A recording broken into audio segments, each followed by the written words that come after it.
नमस्कार, स्वागत है आप सभी का UP triple S C PET 2025 के लिए क्लास है ये। और इसमें प्रीवियस ईयर के आए हुए क्वेश्चन करेंगे यहाँ पर। और आप में से जिनको भी हमारा पेड बैच ज्वाइन करना हो उसके लिए आपको सिंपल सिर्फ और सिर्फ टेलीग्राम की आवश्यकता पड़ेगी। यूट्यूब पर जो लाइव क्लास होगी उसका लिंक भी आपको वहीं पर मिल जाएगा। टेलीग्राम पे आपको मुख्य रूप से 3 तरह के आपको ग्रुप मिलेंगे। एक ग्रुप जिसमें केवल और केवल आपको टेस्ट दिए जाएंगे, एक ग्रुप जिसमें आपको पीडीएफ मिल जाएगा, और जो मेन बैच होगा टेलीग्राम पर वहाँ पर आपको यूट्यूब लाइव क्लास की लिंक मिल जाएगी और उसके साथ में क्लास नोट्स मिल जाएंगे। बाकी आप सभी अच्छे से पढ़ेंगे और हमारे साथ हम बिल्कुल पूरी कोशिश करेंगे कि आप सभी एक अच्छा स्कोर प्राप्त करें, ताकि यूपी ट्रिपल एस से आने वाली कोई भी वैकेंसी हो, चाहे कितनी भी कम सीटें क्यों ना हो, तो आप सभी के इतने अच्छे परसेंटाइल हों कि आप वहाँ पर शॉर्ट लिस्ट हो सके उसके मुख्य परीक्षा के लिए। तो चलिए स्टार्ट करेंगे आज की क्लास। अगर आपके पास हमारा नंबर ना हो तो आप ये नंबर नोट डाउन कर सकते हैं 9315707758। और बैच से जुड़ने के लिए आप हमें इस नंबर पे किसी भी समय व्हाट्सएप पर मैसेज कर सकते हैं। कंप्लीट कोर्स की फ़ीस सिर्फ 499 एग्ज़ाम डेट तक।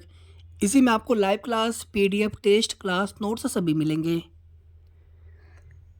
यहाँ पर एक क्वेश्चन देखिए आप सभी, ये प्रीवियस ईयर में आया हुआ क्वेश्चन है कि उत्तर प्रदेश का एक लोकप्रिय शास्त्रीय नृत्य, तो आप सभी जानते होंगे कथक।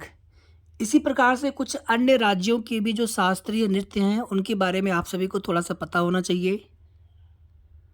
पेड बैच में आपकी हम कंप्लीट तैयारी करवाएंगे सभी सेक्शन की, चाहे रीजनिंग हो, चाहे मैथ हो, चाहे हिंदी हो, चाहे जीके जीएस हो, चाहे करंट अफेयर हो, चाहे जितने भी सामान्य अध्ययन के टॉपिक हैं वहाँ से, या फिर ग्राफ और तालिका वाले प्रश्न हैं। अगला क्वेश्चन देखेंगे आप सभी, थॉमस कप निम्न में से किस खेल से संबंधित है? तो बैडमिंटन खेल से संबंधित है। बैडमिंटन के 2 विश्व कप होते हैं, एक होता है थॉमस और दूसरा होता है उबेर, या फिर ऐसे लिखा हुआ आएगा उबेर कप। बस इन दोनों में डिफरेंस ये होता है कि थॉमस कप ये पुरुषों का होता है, जबकि उबेर कप ये भी बैडमिंटन का है लेकिन ये महिला का होता है। ठीक है, तो पिछली बार पूछा गया था बैडमिंटन का, थॉमस कप के लिए पूछा गया था। हो सकता है कि इस बार आपसे उबेर कप का पूछ ले। तो ये महिलाओं का होता है और ये पुरुषों का होता है। हम आपको जो भी क्लास कराते हैं, हमारी देखिए क्लास में जो सबसे खास विशेषता ये होती है कि हम आपको पूरा एक्सप्लेन करते हैं। एक क्वेश्चन में जितने भी रिलेटेड क्वेश्चंस और बन पाएंगे उसी क्वेश्चन में आपको बताते चलेंगे। 2, 4, 6, 8, 10, ऐसा नहीं कि उनके लिए फिर अलग से हम क्वेश्चन कराएंगे, उसी में आपको बताते चलेंगे। बाकी जो नए क्वेश्चन मिलेंगे आपको प्रैक्टिस सेट में, वो तो मिलते ही रहेंगे। कुछ जो प्रसिद्ध पुस्तकें होती हैं ये जीके के अंतर्गत, तो उनकी किसकी आत्मकथा है या फिर किसने लिखा है, इस प्रकार से भी पूछ सकता है। विंग्स ऑफ फायर के बारे में यहाँ पर पूछा गया था, किसकी आत्मकथा है? तो डॉक्टर एपीजे अब्दुल कलाम। इसी प्रकार से सुभाष चंद्र बोस जी की, महात्मा गांधी जी की, या अबुल कलाम आज़ाद जी हो गए, या जितने भी प्रसिद्ध पुस्तकें हैं और उनके लेखक हैं, तो हम सभी करा देंगे आप सभी को। और वहाँ से एक क्वेश्चन आप सभी को मिलने की संभावना 100% रहेगी आपके एग्जाम में। ग्लोबल वार्मिंग का अपेक्षित परिणाम है, हालांकि यहाँ पर सभी ऑप्शन नहीं है। हम जब क्वेश्चन पेपर देखेंगे तो वहाँ पर सभी, अभी क्वेश्चन पेपर भी दिखा देंगे आप सभी को, तो वहाँ पर चारों ऑप्शन के साथ में दिया गया था। ग्लोबल वार्मिंग बेसिकली या तो कुछ गैसों को दे देगा, CO2 गैस है, N2O गैस है, मीथेन गैस है। इसी प्रकार से ओजोन लेयर को किससे नुकसान पहुँचती है वो भी दे सकता है। या फिर अम्ल वर्षा किन गैसों की वजह से होती है? नाइट्रोजन की ऑक्साइड, सल्फर डाइऑक्साइड, उनकी वजह से होती है। इस प्रकार से भी क्वेश्चन पूछ सकता है। तो ये सारे क्वेश्चन हम आपको कराने वाले हैं पैड बैच में। बाकी टेस्ट आपको हम डेली देंगे, टेस्ट डेली कराएंगे। इस प्रकार से हिंदी के गद्यांश आते हैं आपके एग्जाम में पेट के, और इन पर बेस्ड ऑन क्वेश्चन बहुत सिंपल होते हैं। इसमें करना क्या होता है, सबसे पहले तो आप सभी क्वेश्चन ध्यान से देख लेंगे एक बार जल्दी से कि क्वेश्चन क्या क्या पूछा गया है। उसके बाद फिर आप गद्यांश को पढ़ लेंगे, और गद्यांश को पहले क्वेश्चन पढ़े रहेंगे तो आपको पता रहेगा कि हमें क्या किस क्वेश्चन का आंसर देना है। फिर आप गद्यांश पढ़ते जाएंगे और क्वेश्चन के आंसर करते जाएंगे। जैसे आप सभी यहाँ पर एक क्वेश्चन देखिए, आजकल पढ़े लिखे नवयुवक विदेश क्यों जाते हैं? सर्वाधिक सबल तर्क कौन सा लगता है? अब आप यहाँ पर पढ़ना स्टार्ट करिए। आजकल पढ़े लिखे युवक नवेकों को विदेशी संस्कृति और जीवन अपनी ओर सर्वाधिक आकर्षित कर रहे हैं। अब यहाँ पे इसका आंसर देखिए आप सभी। अच्छा, इसमें भी आगे और भी है। माता पिता का सपना होता है कि उनकी संतान विदेशों में पढ़ने जाए, वहाँ की सुख चैन की जिंदगी बसर करे और समाज में उनका नाम ऊंचा हो। ठीक है, तो फिर आपके सामने ऑप्शन होगा उस क्वेश्चन के लिए, तो आप ऐसे गद्यांश पढ़ते जाएंगे और ऑप्शन देख करके आप बड़ी इजीली इसका आंसर दे सकते हैं। आप लोग करते क्या है, सबसे पहले गद्यांश पढ़ेंगे, उसी में आप 2 मिनट का समय खराब कर देते हैं। गद्यांश को बाद में पढ़िए, सबसे पहले क्वेश्चन पढ़ लीजिए, फिर गद्यांश पढ़ते जाइए और क्वेश्चन के आंसर करते जाइए। ये सही तरीका होता है गद्यांश का आंसर देने का, चाहे हिंदी का गद्यांश हो या फिर इंग्लिश के गद्यांश हो। इसी प्रकार से बाकी के क्वेश्चन भी इसमें हम गद्यांश से कर लेंगे। 2 गद्यांश आते हैं हिंदी के, और यहाँ से एक भी प्रश्न गलत आपका नहीं होना चाहिए। इसमें 10 में 10 प्रश्न आप बहुत आसानी से कर सकते हैं। अगर शीर्षक भी पूछा रहेगा, गद्यांश का शीर्षक भी अगर पूछता है तो भी आप बड़े आसानी से आंसर कर लेंगे। बस ये ध्यान देना होता है कि कौन सा वर्ड गद्यांश में सबसे ज़्यादा बार रिपीट हुआ है या फिर किसके बारे में बार बार चर्चा की जा रही है। इस प्रकार से हमें शीर्षक को ढूंढना होता है।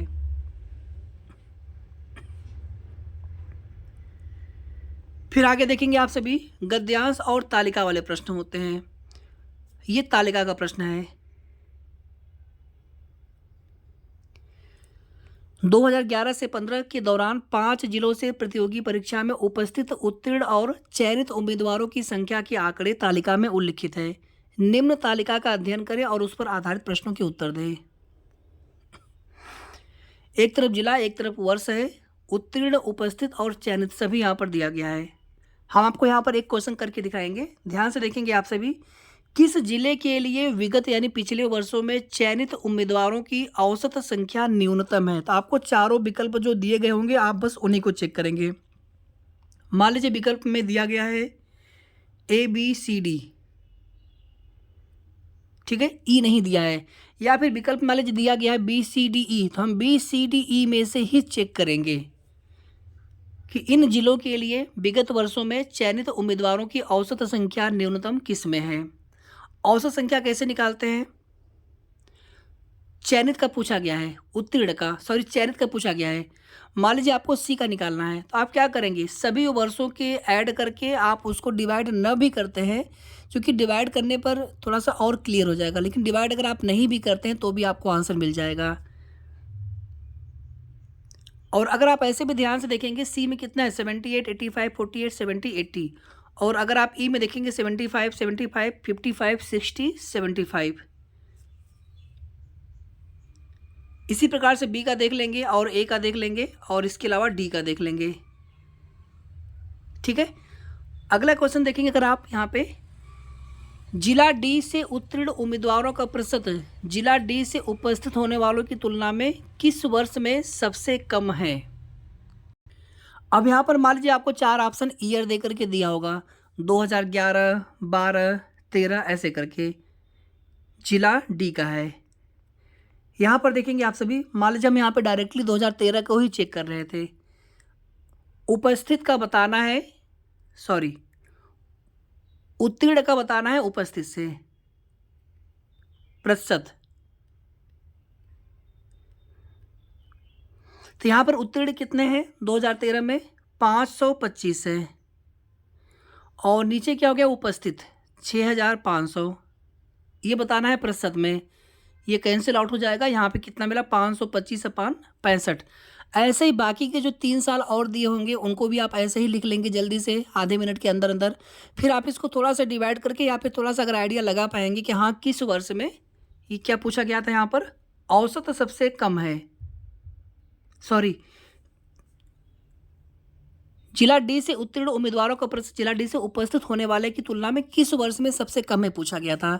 ये क्वेश्चन थोड़े से टाइम टेकिंग होते हैं, लेकिन यहाँ पर आपको पूरे के पूरे आपको नंबर मिल सकते हैं, 10 में 10। इसी प्रकार से ग्राफ में भी 10 में 10 नंबर आपको मिल सकते हैं, लेकिन आपको कोशिश ये करना होता है कि ये प्रश्न बिल्कुल लास्ट में करिए आप, क्योंकि शुरू में समय ले लेंगे फिर बाकी के प्रश्नों के लिए फिर आप परेशान हो जाएंगे कि अभी हमें प्रश्न बहुत अधिक करना है। तो सबसे पहले जो आसान प्रश्न है, जीके जीएस है, करंट अफेयर्स है, हिंदी है, पहले उनको करेंगे आप क्वेश्चन पेपर एग्जाम में।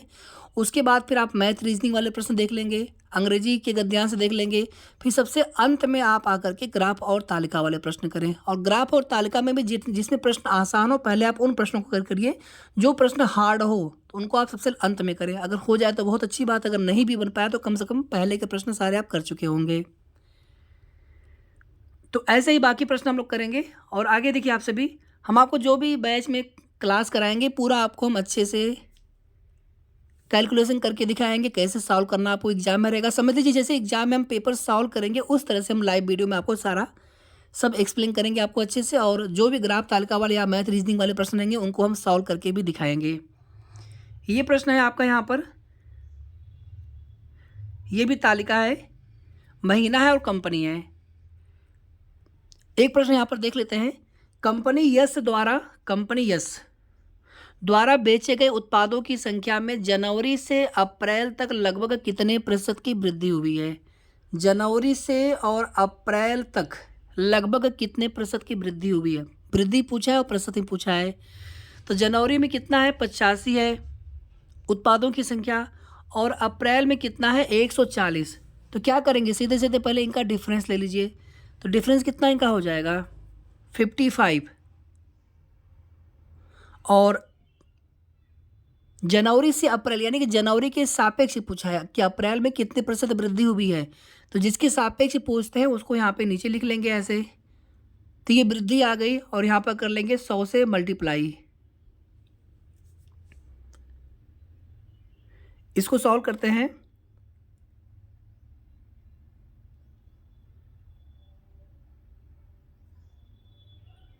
ये लगभग में आएगा तो ऊपर कितना हो जाएगा, 275, नीचे 4 से डिवाइड करेंगे। फिर यहाँ पे 4 का टेबल पढ़ेंगे, 24, फिर 3 बचेगा।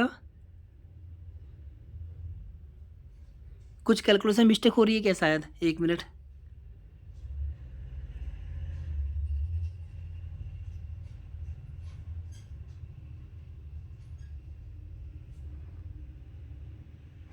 यहाँ पे 68 पॉइंट समथिंग आ रहा है ना, जबकि यहाँ पे आंसर कितना दिया है, 64.71।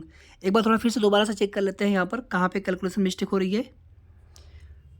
कंपनी एस द्वारा बेचे गए उत्पादों की संख्या में जनवरी से अप्रैल तक लगभग कितने प्रतिशत की वृद्धि हुई है। तो अप्रैल में है 140 और जनवरी में है 85, तो डिफरेंस 55 ही मिलेगा। नीचे कर देंगे 85।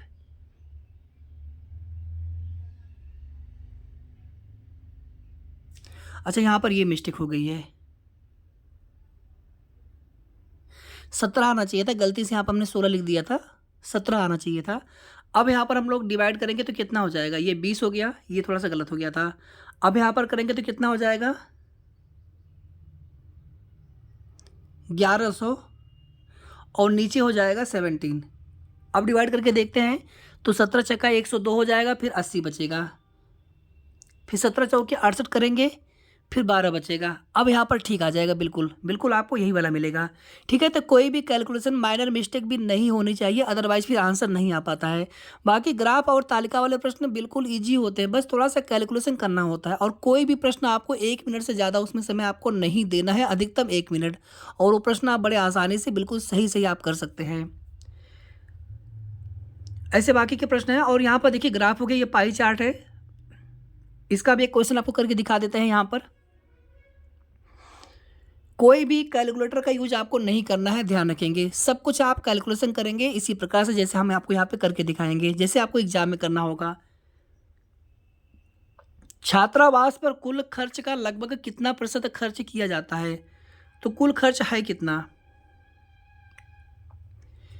पाई चार्ट एक विशेष वर्ष के दौरान विभिन्न क्षेत्रों पर विश्वविद्यालय के खर्च को दर्शाता है। सभी मान डिग्री में दिए गए हैं। चलिए यहाँ पर कैलकुलेट कर लेते हैं हम लोग।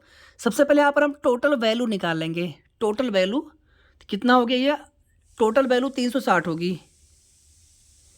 एक वृत्त में आप यहाँ पर ऐसे चारों तरफ घूमेंगे तो ये पूरा एंगल कितना, 360 ही तो होगा ना। आप इसको ऐड करके देख लीजिएगा। अब जिनको नहीं पता होगा तो वो लोग ऐड करेंगे, अपना 1 मिनट का समय यहाँ पर खराब करेंगे, जबकि इजीली बिल्कुल यहाँ पर सिंपल से ट्रिक है कि यहाँ पर 360 डिग्री ही होगा, क्योंकि ऑलरेडी दिया गया है कि सभी के सभी वैल्यू डिग्री में दिए गए हैं। छात्रावास पर कुल खर्च, तो छात्रावास कितना है 46 और निकालना आपको है प्रतिशत में। आप यहाँ पे 100 से कर लेंगे मल्टीप्लाई, तो ये कि 0 यहाँ पे कैंसिल आउट हो गया। थोड़ा सा इसको और सॉल्व कर लेते हैं। ये 230 ऊपर हो जाएगा, नीचे आ जाएगा 18। थोड़ा और सॉल्व कर सकते हैं इसको, 115 और नीचे यहाँ पे हो जाएगा 9। अब ये कैंसिल आउट नहीं होगा, तो अब क्या करेंगे 115 में 9 से डिवाइड कर लेंगे, 9 एकम 9 कर लेंगे, फिर 2 बचेगा 25, फिर 9 दूनी 18 कर लेंगे, 18 7 होता है 25, तो 70 आ गया। फिर उसके बाद 9 सत्ते 63 कर लेंगे, फिर 7 बचेगा 70, यानी फिर आगे 7 7 7 7 ऐसे आते जाएंगे, 12.77 ऐसे आते जाएंगे। राउंड फिगर कर लेंगे तो यहाँ पर 12.78 यहाँ पे आंसर मिल जाएगा। ठीक है, तो ये क्वेश्चन मुश्किल से 30 सेकेंड का है। बस आप थोड़ा सा स्मार्ट तरीके से करेंगे, हमारे साथ आप लोग सॉल्व करेंगे, या फिर कैसे भी आप तैयारी करिए, बस आप अच्छे से तैयारी करिए, क्योंकि देखिए अब जो भी वैकेंसी आएगी यूपीएससी पीईटी के थ्रू ही आएंगी। ठीक है, बाकी के प्रश्न भी बहुत ईजी हैं। यहाँ पर एक दूसरा ग्राफ है, तो इसको अभी हम छोड़ देते हैं, बाकी क्वेश्चन और देख लेते हैं। कुछ और क्वेश्चन आपको यहाँ पे दिखा दें हम। यहाँ पे देखिए आप सभी, भारत के कितने राज्य बांग्लादेश के साथ सीमा साझा करते हैं? बहुत ही सिंपल क्वेश्चन है। अगर आप ध्यान से देखेंगे, ये बांग्लादेश ऐसे हो गया,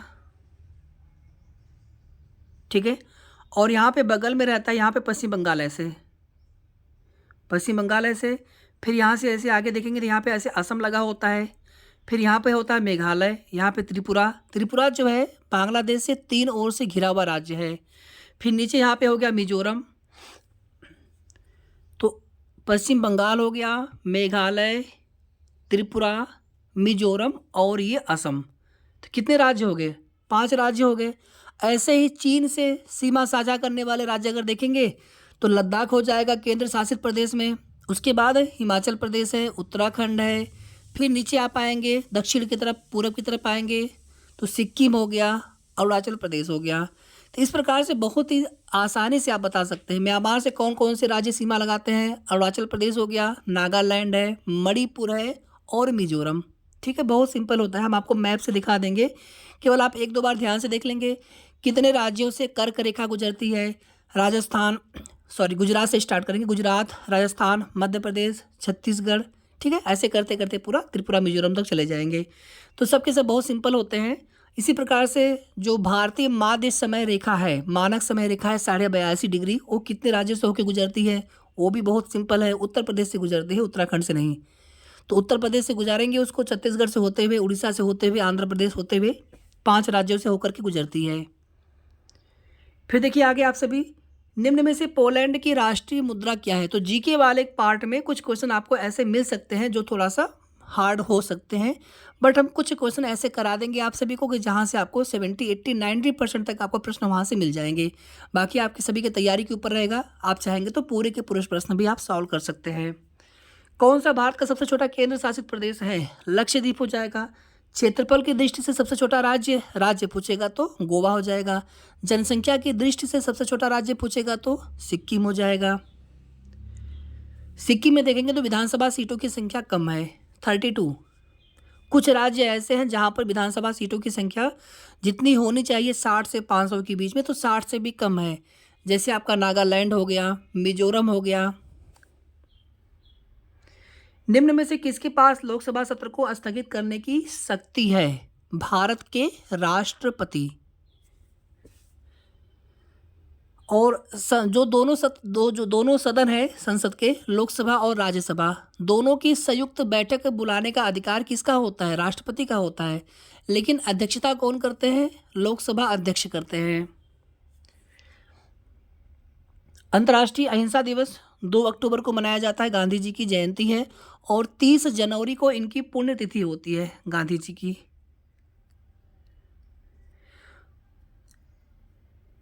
ठीक है, तो ये कुछ प्रश्न है प्रीवियस ईयर में आए हुए। बाकी करंट अफेयर से भी प्रश्न रहेंगे आपके एग्जाम में। 10 प्रश्न, 10 क्वेश्चन करंट अफेयर के रहेंगे। तो करंट अफेयर आपको हम करा देंगे अच्छे से, जो आपके एग्जाम के लिए इंपॉर्टेंट रहेंगे। वैसे तो करंट अफेयर बहुत होता है, लेकिन हम उतना करा देंगे जो आपके एग्जाम के लिए बहुत इंपॉर्टेंट है, जहाँ से क्वेश्चन आ सकते हैं, बन सकते हैं। जैसे आप कुछ यहाँ पर करंट अफेयर देखेंगे, पिछली बार का आया हुआ यहाँ से देखेंगे, ठीक है। कुछ रीजनिंग वाले प्रश्न होते हैं, बहुत ही सिंपल होते हैं। जैसे आप यहाँ पर देखेंगे, यदि किसी निश्चित भाषा में एक्टिव को EDUZWA के रूप में कोडित किया जाता है, तो उस कोड में इफेक्ट को कैसे कोडित किया जाएगा। बस आपको यह ध्यान देना होता है कि कौन सा वर्ड कितना उससे आगे या फिर पीछे है, या फिर अपोजिट वर्ड ले रखा है, उसी हिसाब से आपको आंसर करना होता है। ये क्वेश्चन बहुत सिंपल है, आप ध्यान से देखिए, एक बार हम करके दिखाते हैं। ये हो गया एक्टिव, इसके नीचे आप यहाँ पर लिख लीजिए EDUZWA।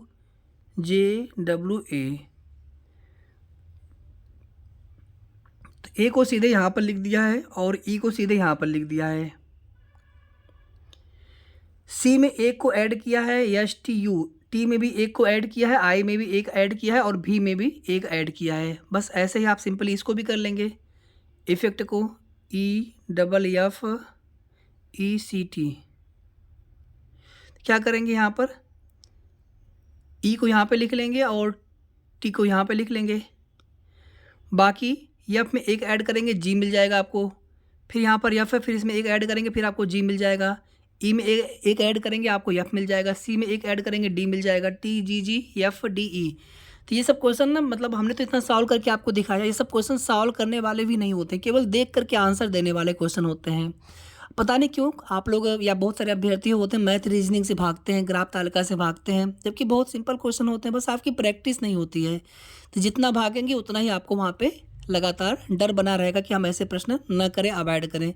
जबकि देखिए, आप लोग अच्छे से जानते हैं, मान लीजिए हिंदी वाला सेक्शन छोड़ दीजिए, बाकी जो GS वाला पार्ट है, जिसमें भारतीय संविधान से, अर्थशास्त्र से, इतिहास से, आधुनिक भारत का इतिहास से, जितने भी क्वेश्चन वहाँ से पूछे जाएंगे, आपकी बहुत अच्छी तैयारी होगी, तभी आप वहाँ से अच्छे आप अंक प्राप्त कर सकेंगे, ठीक है। इसी प्रकार से GK GS है, करंट अफेयर है, वहाँ से आप कितने क्वेश्चन बना पाएंगे। GK GS करंट अफेयर्स के लिए आपको फिर बहुत अच्छी तैयारी रखनी होगी। हालांकि ये तैयारियां आपकी अगर अभी से होती रहेंगी, तो फिर आने वाले समय में अगर आप किसी ऐसी वैकेंसी की तैयारी करते हैं जहाँ पर GK पूछा जाए, करंट अफेयर आए, तो फिर आपको वहाँ भी इसका बेनिफिट मिल जाएगा। तो आपको सभी सेक्शन पे बराबर ध्यान देने की आवश्यकता है। तो फिलहाल इस वीडियो में इतना ही। बाकी हम लोग पेड बैच में क्लास रेगुलर करते रहेंगे, और अच्छे से आप सभी तैयारी करिए। और आप में से जिनको भी बैच लेना हो, आप हमें तुरंत व्हाट्सएप पर मैसेज कर लेंगे। फ़ीस ज़्यादा नहीं है, आप हमारी मेहनत देखेंगे तो उसके हिसाब से आपको फ़ीस कम लगेगी, ठीक है। फ़ीस के लिए बिल्कुल भी आप ना सोचें, और आप सभी की हम कंप्लीट तैयारी करवाएंगे। अपने स्तर से हम हर संभव पूरी कोशिश करेंगे। मिनिमम बता रहा हूँ, मिनिमम कम से कम 90 परसेंटाइल से ऊपर ही आना चाहिए। हालांकि ये परसेंटाइल पर्याप्त नहीं है। एक मिनट, मेरे हिसाब से कम आपका परसेंटाइल इस प्रकार से रहे 97, 98, 99, ठीक है, इसके ऊपर रहे। और ये कोई मुश्किल नहीं है। 5,000 10,000 रैंक के अंदर अगर आप शॉर्टलिस्ट होते हैं, सेलेक्ट होते हैं, कोई मुश्किल काम नहीं है, बहुत ही आसान काम है, बशर्ते आपको अच्छे से मेहनत करना पड़ेगा। बाकी हमारा मेन जो टारगेट होता है, हम इसलिए यहाँ पे डायरेक्टली हमने नहीं बोला कि आप कहेंगे कि कैसे पॉसिबल होगा। बहुत आसानी से पॉसिबल होगा कि आप सभी के सभी जितने भी लोग बैच से जुड़ते हैं, आप सभी के सभी 99 परसेंटाइल से ऊपर ही आपके स्कोर बनने चाहिए। ये परसेंटाइल है, मार्क्स नहीं है। 100 में से जितने भी नंबर पे, आप क्वेश्चन पेपर के लेवल पर डिपेंड करेगा। अगर पेपर का लेवल बहुत अगर हार्ड आ गया तो हो सकता है कि 65 नंबर पे ही 99 परसेंटाइल बन जाए। तो हमारा टारगेट फोकस रहेगा कि 99 परसेंटाइल से ऊपर ही आपके स्कोर बने। बाकी आगे आप सभी की मेहनत के ऊपर डिपेंड करेगा। जितना आप मेहनत कर पाएंगे उतना अच्छा आप स्कोर करेंगे। वीडियो को आप लोग प्लीज़ लाइक शेयर जरूर कर दीजिएगा, और अगर आपने अभी तक चैनल को सब्सक्राइब न किया हो तो सब्सक्राइब भी आप सभी जरूर कर लें। नंबर आप फिर से देख लीजिएगा, 9315707758। सिर्फ आपको टेलीग्राम की आवश्यकता है PDF के लिए, टेस्ट के लिए, और लाइव क्लास का लिंक और क्लास नोट भी आपको टेलीग्राम के मेन बैच में ही मिलेगा। तो 3 तरह के ग्रुप में आपको ऐड करेंगे अगर आप बैच से जुड़ते हैं तो, और आप अभी तुरंत बैच से जुड़ सकते हैं। क्लास हम स्टार्ट कर चुके हैं, और जो भी फीस है वो एग्ज़ाम डेट तक के लिए है। आपको एग्ज़ाम डेट से एक दिन पहले तक आपको क्लासेज मिलती रहेंगी, complete class, PDF live class. Live class का समय सुबह 8 बजे से रहेगा। लाइव क्लास का समय सुबह 8 बजे से रहेगा। कम से कम 1-1.25 घंटे की क्लास होगी, कम से कम मिनिमम।